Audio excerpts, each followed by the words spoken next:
I'd like to thank you for taking time to speak with me today. No problem. Our pleasure. You have to be very excited. Never Untold is out. How does it feel to have it out? Oh, it's great because we've been working on it for such a long time, and to finally be able to kind of get it out there is brilliant, and we didn't know how it was going to be received, Mhm. because it was a slightly different process that we've had this time, so we're just thrilled, really. We're thrilled with the reaction and just getting it out there. And does it feel to you like it's a new chapter? 'Cause, 100%. yeah, Yes, definitely, definitely. I mean, lots of changes to the way we've worked on this album, and obviously a lot of things have had to change just during the recording process, Mhm. because of the length of time we've had Mhm. to actually do it. I wanted to ask you as well, how would you define your band? Because to me, when I listen to the band, I hear hints of like Russian Dream Theater, but I also hear power metal as well. I wanted to ask you, how would you define the band yourself? I, I, I've got to the point. We've been asked this at different points, kind of during the different albums that we've produced, and I always try to come up with some kind of answer. And I've got to the point where I say we sound like Winter in Eden. That's literally the only place I can get to. My mum has recently said she thinks that we're like a female muse. So yeah, I That has just come up in the it past, has, actually, yeah. in reviews on previous albums, actually. Yeah. Um, So, but yeah, we're at the point now where we're kind of doing what we want to do. We're putting Mhm. out what we want to put out, and we don't try and pigeonhole ourselves anymore. Sure. I think we got caught up in that in the early stages. we, Some we've people, we've been in lots of pigeonholes over the yeah, times. I think people don't quite know how to define us, whether it's I mean, the closest is probably like symphonic rock, which is Sure. obviously we've got to put some kind of label out there when we pitch ourselves. But I think we've fallen into kind of a few different camps over the time.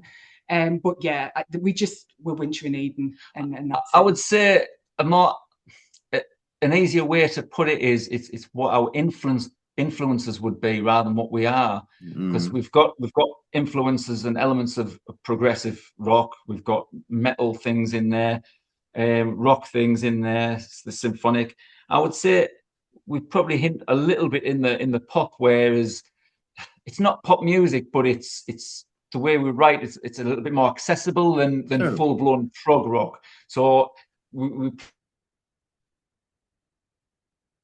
I lost you, my friend. rather than being Yeah, fully in any camps, we've gone back. Oh, Yeah. I So I got don't know you. where you got up to there. And Yeah, I think we just touch on a lot of different areas, which is probably why we've got a relatively wide sure. demographic in our audience. Yeah, and that was a struggle for me. And going through your past catalog, it seems like to me personally, I feel like this has more of a progressive feel than a lot of your other material. As far mhm, as, time changing and things like that. It reminds me of like they hearing Tom Sawyer from Rush. There's Mhm. mhm. there's subtle changes in the music as far as the structure of it, but it still maintained the same feel of tempo. Yes, Mhm. yes. Yeah. It just there's no kind of there's no formula to it as such. It's literally just we think that this will sound good here, So, and that's it. That and then it's really interesting now to hear everyone's kind of interpretation of what they think sure. and how they think it sounds, which I love. I love to hear that. I love to get that feedback. But yeah, it's as boring as we think it sounds good, so we'll put that in that section. It's just a natural progression. Mhm. When we write, let's say we could turn back the time and we had two instances where we could write the same song. There's a good chance that it would go in a different direction depending on Sure. the day and what we wrote it, how we felt, and what the Mhm. influences or what we've been listening to in the radio in the car that Mhm, particular week. mhm. Um, so, but obviously there is a running theme. It's not just so random that a load of stuff put together, obviously with the lyrics Yeah. and obviously the theme of the first 3 tracks on this one has a set idea behind it. Mm-hmm. Yes, and I wanted to speak about that, the Sleepwalk trilogy. I wanted to Mm-hmm. ask you if it was all combined, it's 10 minutes in length. I wanted to ask you why it was divided into 3 different parts. I mean, it was essentially 3 different tracks, but we found that, I mean, especially the first 2 were 2 kind of different tracks, but we had a similar kind of theme going through them, and it's then that you kind of look and you're like, hang on a minute, they do kind of follow on really to each other. Almost And another chapter. yes, and we Mm. had kind of gone the third one that we were in the process of writing, and that could have gone in a different direction, but we decided actually we think we're going to add that to the end of this, and specifically kind of write the lyrics to continue the theme. But we're hoping that that's not the end of the sleepwalk idea, and that in the next album we get to kind of continue the theme as such. It's strange because I think a similar thing has happened with the first 2 albums. There's the awakening kind of concept continues, and it's the same with albums 3 and Mm. 4. You've got critical mass. They are separate songs but have a similar theme, and sometimes you didn't intend it to be connected. Sure.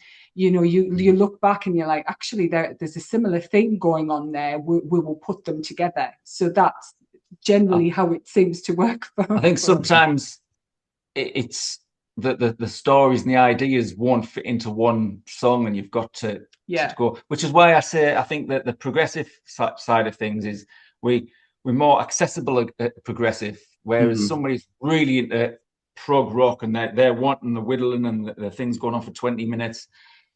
For a lot of people, that might be a little bit too much. So Sure. we've sort of packaged each movement up, Mm-hmm. if you like, separately. Um, Sure. I think the attention span of the audience nowadays has yeah. totally Yes. changed. You know, Yes, completely. you find people now that are going from track to track. Mm-hmm. I notice it in my podcast. You Mm-hmm. know, a lot of listens are like 15 minutes, don't want to hear the rest. Oh, Yes. I gotta Yeah. go to the next thing now. Mhm. So Yes. I mean, it's Where people do sort of listen to that's the other good thing about splitting them up the way we have. You can listen to one song as it's in itself, and yeah. it's not going to detract because you haven't heard the rest. Mm-hmm. But if you really want a deep dive, it's worth listening to everything. It's funny because there's one of them, and I can't remember which one it is off the top of my head, but there's one of the songs on one of the previous albums, which is part of the like a The 3 or 4 concept. Yeah. concept. I can't remember which one it is, but it's one of the shorter ones, and it's people have listened to that, and it's the intro to the whole uh, thing. mm, Something. So there's again, I'm making these figures up, but let's say 50 people have listened to that, but they've only listened. 20 of them's only listened to the rest. I'm thinking, oh, I don't know. You think the longest song yeah, that's got more in it would have gone the other Yes. way? Yeah. It's weird. it's kind of like the 2112 syndrome. Overture's Mhm. been played more than any other track off that Yeah, Yes. Yeah. song. Yeah. yeah. Yeah. I wanted to ask you as well, in talking with you as we've talked so far, it seems that the music comes first. Is that usually always 100%. the example? Oh, Mhm. definitely. That we've always said the songwriting is the most important part of what we do. That's what we love more than Mhm. anything. More for me personally, more than performing. I like to write, and I've done it since I was very very young, and I first started kind of playing the piano, and rather than doing the classical pieces that I was supposed to be doing, I was kind of going off doing my own thing. So that that's a part of me that is I'm very passionate about. So yeah, the music definitely comes first for us. I think with regards to the writing side as well, what tends to happen is we'll come up with an idea or something will be sparked, and then that's when you come up with the idea with the lyrics afterwards. Yeah. So again, it's that thing about how you feel at the time. Mhm. We might have a little riff or a little something that goes on, and you get a feeling from it, Mhm. and that's why it goes in that, and it fits together because Yeah. usually we're both singing from the same hymn sheet. Yeah, I mean, we're quite lucky. And I mean, Steve and I have worked together since we were 12, you Wow. know. So we know each other really well, and we've got very, very similar taste in music. So if Steve likes something, it's a good chance kind of I'm gonna like it. And There's a few outliers, yeah, but there's a few. yeah. So we're kind of very synced as far as kind of the music side of things is concerned. So that works really well for us. And the songwriting side of things, you know, we're kind of quite, we've got a good working relationship that way. So I know a lot of husband and wife teams. yeah, People say, "Oh, I couldn't work with my wife" or anything yeah, like that. But I don't know. For us, it just seems yeah, it to works sit for well. us. Yeah, Yeah, we both have our same escapism. It's a hobby. Sure. It's everything. yeah, So it's something we can do together, and it doesn't feel like, oh, you're not spending time with yeah. family and things like that. Right. And I wanted to ask you as well, lyrically, it seems to me a lot of these songs are about resilience and personal strength. I wanted to ask if Yes. a lot of these lyrics were based on experiences that you have gone through. Some of them are, and some of them are things that I've seen other people going through, or I've watched a documentary or something.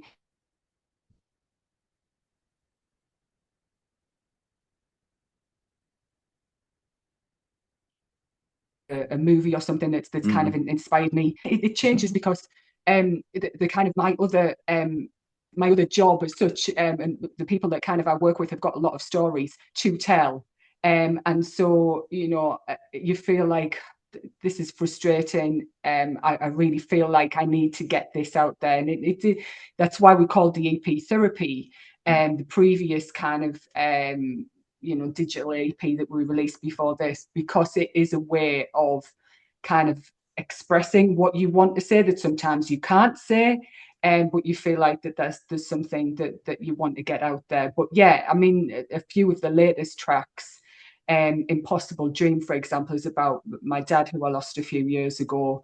And you know, going back to the very first album, Cry, was in relation to my brother that I lost to cancer. I was 21 at the time, and he was 23. And I think he was one of the youngest people at the time to suffer from bowel cancer. So there's been a lot of kind of tragedies and you know, Sure. traumatic experiences. I'm certainly not saying that I've had a rough time at all, but obviously I've had certain life experiences that Sure. it's my escape, you know, to Mm. write about that. Yeah. And speaking of experience, Silence really spoke to me as a song. I wanted to Yes. ask if you could speak about it. Mm. Yeah, Silence was definitely a personal kind of track for me, and kind of being stuck in something that just wasn't working, but you left it kind of linger for far too long, because you know I'm very much an overthinker. You know, I procrastinate. I think someone commented about the fact I got procrastination as a lyric in there. Um, but yeah, and it was one of those things that I think in the last few years I've always been a people pleaser. I've always been kind of like, this is what you're Mhm. supposed to do, etc. And I think the last few years I've kind of finally found my, you know, my personal boundaries of, you know, no, this isn't working, and you know, this isn't what I Sure. want. And so Silence was about kind of finally getting to that realization of, yeah, right, I'm moving on and I'm not looking back. And there's the kind of the middle eight there is about the fact that I'm normally quite good at giving advice to other people, and I'd be the first one to say to someone, "What are you doing? Get out of that. It's not working." But then not taking my own advice. So yeah, Silence. We had quite a few people kind of contact us about how they connected with that song, and for me it was really important, because not only were the lyrics important to me, it's the first track I've done in a long time where I wrote the whole song. Wow. Because I think a lot of people think of me as the singer rather than as the songwriter, and so I really felt like I wanted to kind of prove myself as a songwriter as well with that track. And I wanted to ask you, you've had a lineup changes. I wanted to Mhm. ask you, what was there a moment in working with the new band members that you had a wow moment when they performed? I mean, so the lineup kind of came about really because we were at a point where you know, everyone's kind of getting a little bit kind of have more commitments, be it family or whatever. And so therefore we got to a point where we were trying to organise gigs and rehearsals, and we found out there was like 3 dates in the whole year when we were all free. So Wow. it was like this just isn't working Sure. anymore, and we kind of made a mutual decision that it was going to come to an end. But me and Steve knew, because we'd written together before, and that we were always going to continue doing this.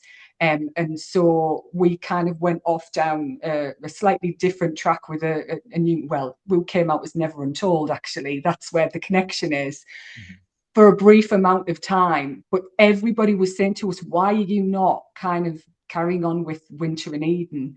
And, you know, we tried to kind of reach out to the others, and at first it wasn't something that they really wanted us to do.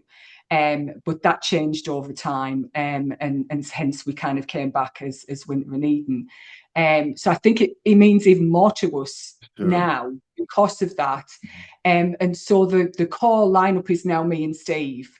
And we work with kind of guest musicians, and we've been really lucky with two of the guys that we're working with at the moment, Arun on guitars and Owen on drums, who've also kind of Owen did all of the drums on the album, and Arun did quite a few of the tracks, but we were very lucky to have Rude as well to kind of do a few tracks for us on the guitars. But essentially, those two, Arun and Owen, have working together in quite a few bands, and they're kind of like the equivalent to kind of me and Steve, in that it's almost like a, you know, the musical marriage, if you like. Yes. And they work really kind of well together, and so it was good to have them yeah. as a package, because it wasn't trying to get loads of individuals to fit in. They were already a unit, so it was a Sure. lot easier for the two units to get Absolutely. together and form something. And what I love about the guys is that what was really important to us is that it wasn't about egos. It wasn't about anything other than, you know, genuinely nice people who just want to kind of work together and passionate about music. And that was more important to us than anything else. And the bonus is they're both fabulous players, you know. We had briefly worked with Owen, the drummer, in the past, because he did stand in for Steve H when we played the Femme Festival in the Netherlands. Yeah. So he had to stand in for Steve because he double booked with something else. So we had worked with him there. So that's where the link was. We reached out to him again, and it initially started as being kind of, we just wanted to get the music out there. You know, we wanted an outlet for the music. And so kind of contact him as a session musician to get the recording done. But I think once we kind of put out that we're coming back and we're going to be releasing something, then people contacted us to kind of do some live shows. So it kind of then developed back into, you know, what it is now, really. So. And now the album's out. I wanted to ask you, what is the next step for you? So there's lots of things in our heads. We've got so much kind of now. It's started the kind of.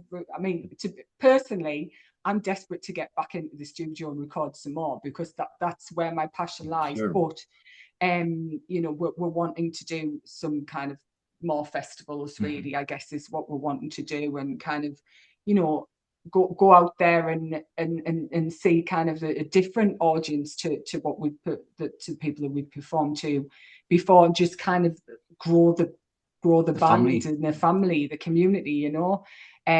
So there's that side of things. We do want to do more kind of online, and we've got a listening party coming up, because we realize, obviously, now got statistics of you know, where the kind of the main audience is for it, and it's not kind of as local as, you know, maybe kind of the traditional way of doing it. You would play your local area, you would go, but for us, especially being the type of music we are,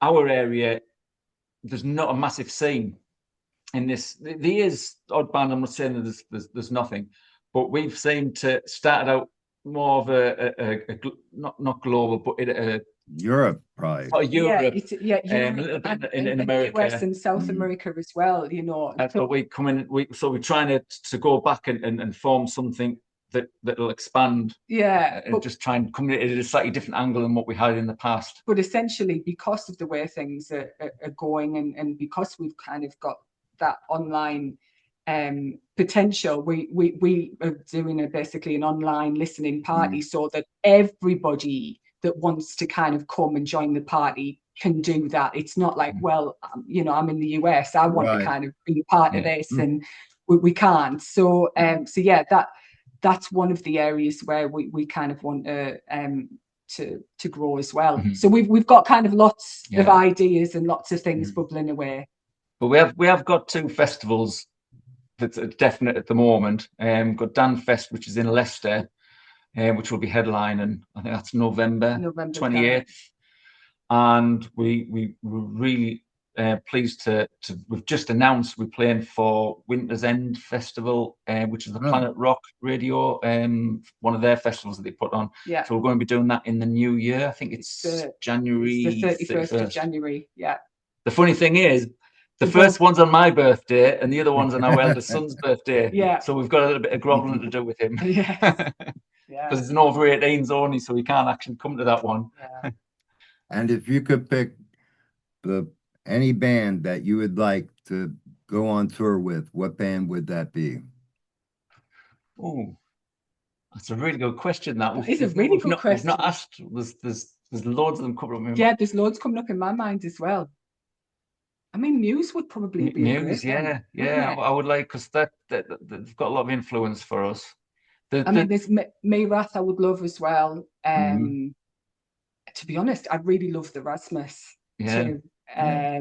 So yeah, there's a lot of It's funny because with the Rasmus and even Evanescence, they had was it Bring Me to Life? Mhm. It got to #1 in the UK when it came out, and I remember I was actually at work doing my daytime job at the time, and I heard it on the radio and it stopped me in my tracks, and Mhm. I didn't and at the time I thought it was a one-hit wonder because I'd never been into this area. And I remember we talked about it with a previous band that we were in, and that's when I realized there was this other slightly underground scene. And that's when we found out about Nightwish and Within Temptation and Epica and all of those. And it just opened. And that's what almost formed Winter and Eden, because we were just doing bits of covers, bits of things that all of us were writing at the time. It was a previous band, but that's how Winter and Eden was born. I invite you to listen to the new Evanescence album because it is fantastic top to Mm. bottom. You yeah. We've heard we've heard one song at the moment. Yeah. I haven't ordered it yet. But the weird thing was we were in talks with the guy who produces our videos, and we had this big concept for In in plain sight. sight, Mhm. and he wasn't quite feeling it, wasn't getting it, so we were having to explain. And anyway, about a week before we were about to shoot it, he messaged us and said, "Have you seen Evanescence's latest release and the video?" He says, "It's almost as if they were in the room as we were talking about the concept." Mhm. And so, you know, I mean, they've obviously got a much bigger budget than what we would have done, Yeah. so it Sure. would have been a scratch compared to what Yeah. they had. But we were sort of thinking, oh no, we can't do what we were going to do because Yeah. they're going to think we're just copying. Yeah, And we yeah. thought, so for that last week, there was a mad panic and we Yeah. had to change the concept slightly, Yeah. but still fit what it was Yeah. about technology and how But it yeah, takes over. that's on my But list. yeah, to but- kind of have a look at the latest yeah. Evanescence album. And that's somebody else we wouldn't mind Well, yeah. to work with, because I mean, there's we could continue forevermore about which bands we would like to perform with. There's so many fantastic bands Sure. out there. Yeah. Absolutely. a one that's out there, which is probably never going to happen because we're probably slightly different areas, but Queen would I knew my you were going to dream. say Queen because would that be was my going through dream, my yeah. mind. Yeah. Queen would be phenomenal. And actually, I think Adam, probably controversial, but I think Adam Lambert, when he performed with them, we went to go and see them. What an amazing singer he is. Absolutely. Yeah, Absolutely. Yeah, and he is somebody that I would love to perform with. And him with Queen would, oh my goodness, yeah. I think he's had it difficult because he's not trying to be Freddie Mercury, and he Yeah, even said he that at the said beginning. that. Yeah, But but I can understand how we probably get a lot of yeah, resistance, because when we kept coming out of the out of the concert, you had the odd person you could hear, well, he's not like Freddie Mercury, wasn't it? But that's not what he's he trying to wasn't do, and So trying that's, to true. be yeah. Freddie. And Yeah, so I think some people maybe get a bit too set in their ways and expecting to see something Oh, that's never sure. going to happen. And yeah, I think a lot of that was due to his voice is so similar. And Mm-hmm. mhm, like when Paul Rogers toured yeah, with him, you never heard that because the yeah, Oh, vocal yes. styles were so different. yeah, That's yeah. right. Yeah, yeah. But no, it was still fantastic. We never Oh, got it to was see them with that amazing, one, but amazing. Yeah. mhm. And now this amazing album is out. I wanted to ask you, what's the best way to get a copy of this album and any merchandise that you have? Well, There's a few ways. There's a few ways. Obviously, there's all the usual digital platforms, but we do have our own website, which is www.winterandeden.com. And if you go straight on there, you can get straight to the web shop. I'll not say that bit because it's a bit long and boring, but it'll take you mhm, straight to it. And that's the only place that you'll be able to get the vinyl. We've had the first time Oh, we've cut a vinyl, which has been one of our dreams yeah. for a long, long time. I feel like that was a bucket list Yeah, it's moment definitely. when we had that done. But we only do that ourselves. But But the CD itself is kind of available through Cherry Red, so that there are lots of kind of you know, different areas that you everything's can. available from our website. But Yeah, Cherry Red do distribute to all the usual online mm. retailers, and yeah, HMV, and all of those as yeah, well. yeah. Merchandise generally is from our Is website as from the well. website, Yeah. yeah, and all of the previous albums, because there are, you can probably get Social Fake and you can probably get Court of Conscience online at various stores, but you would be hard pushed to find the first two albums, which you can get from our store. That's great. There's an odd few flying around for about 70, 80 pounds, I know. I British said pounds. we should I'm be like, trying to do whoa. this. I'm And thinking, lastly, my friends, I wanted to ask you if you could give a message to your fans, what message would you give them?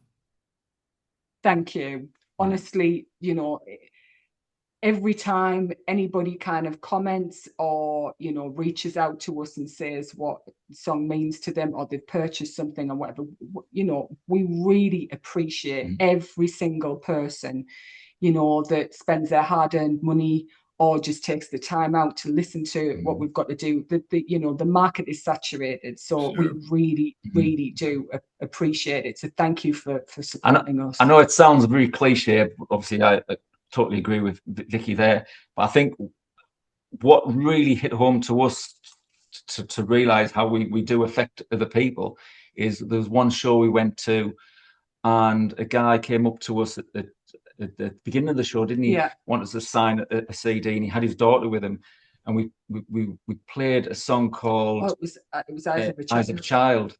Yeah, because in my day job at the time, I was kind of seeing a lot of families kind of going through breakups and the Mm, difficulties that they were having with contact, etc. And it was very much kind of focused on the mums rather than the dads.